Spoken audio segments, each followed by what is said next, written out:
Сегодня в День памяти Ленина мы настоящие ленинцы, наши ветераны, наша молодежь, наши дети войны, женское движение, пионерское движение, комсомольцы.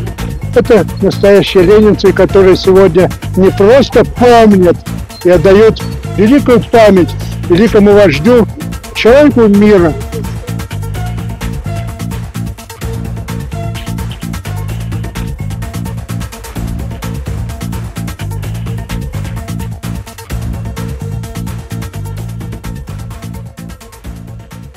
Друзья, 101 год, как нет с нами Владимировича Ленина. Но дело Ленина живет и побеждает.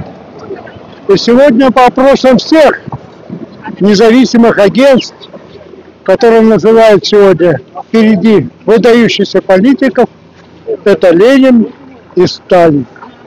Он спас страну от краха и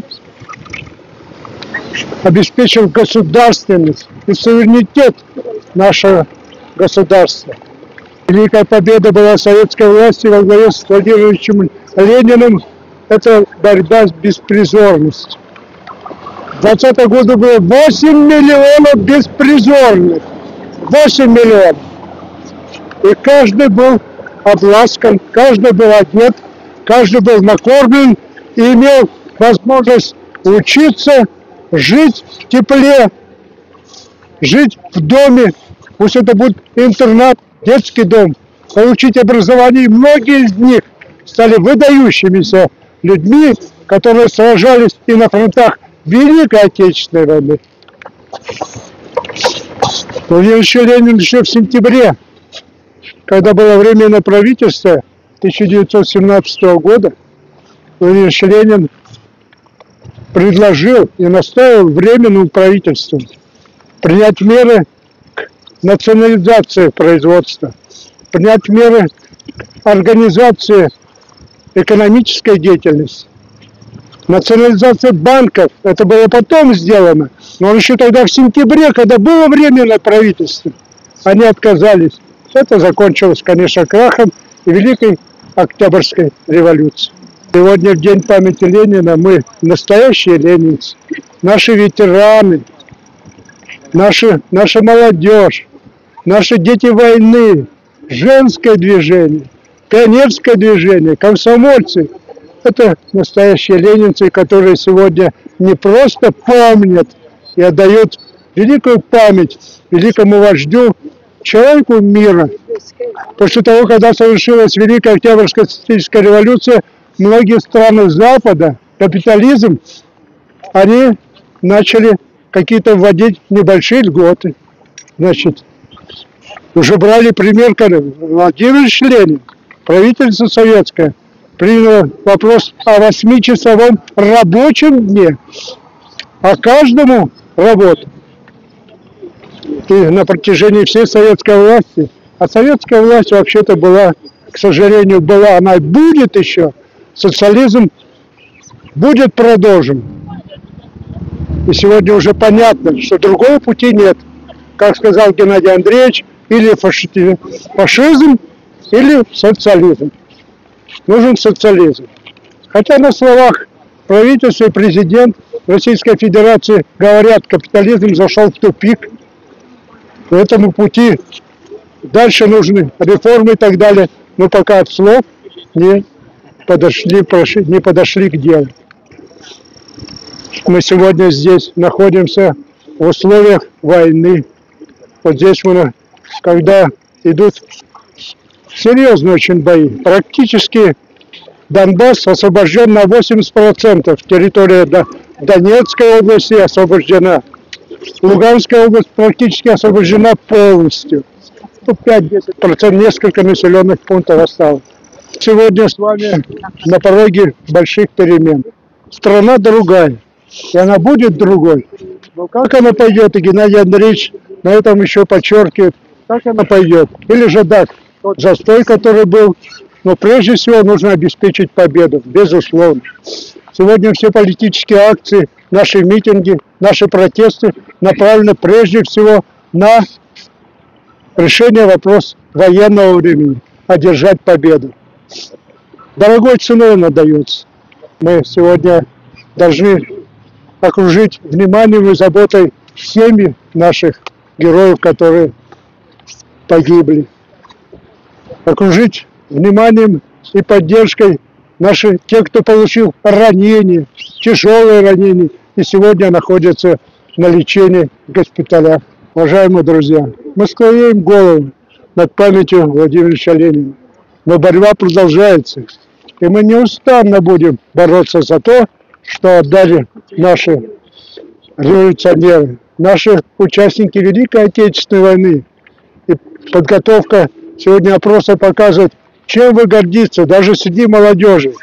Какое событие оставило в вашей памяти и сегодня зовет вообще-то к активной деятельности? 66% ответили, это Великая Отечественная война.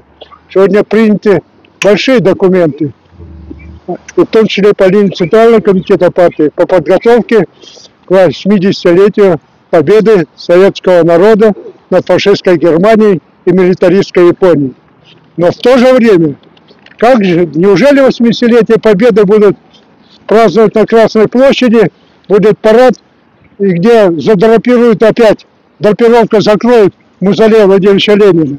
Ну, я не знаю. Не должно быть это ни в коем случае. Мы говорим сегодня, чтобы городу Волгограду вернули имя Сталинград. Усилили патриотическое воспитание не на бумаге, написано много слов, а настоящее патриотическое воспитание, приходится исправлять ошибки. Владимир Ильич, мы сегодня здесь еще раз клянемся для того, чтобы не пожалеем своей жизни, продолжая дело Ленина, Сталина, продолжая Ленин, Октябрьской Великой революции. Великая память о великом человеке Владимире Ильиче Ленине. Именно сегодня, в день 21 января, в день памяти Владимира Ильича Ленина, назначено заседание Межведомственной комиссии по присвоению наименованиям территориальным единицам, улицам и площадям. В повестке два вопроса, и один из вопросов – рассмотрение обращения главы республики о присвоении части площади Ленина наименования площади республики. Да, это можно сказать, это очень как-то вот символично, но со знаком минус, да? Именно в день памяти Владимира Ильича назначают заседание комиссии. Вот, очень интересная логика, я скажу.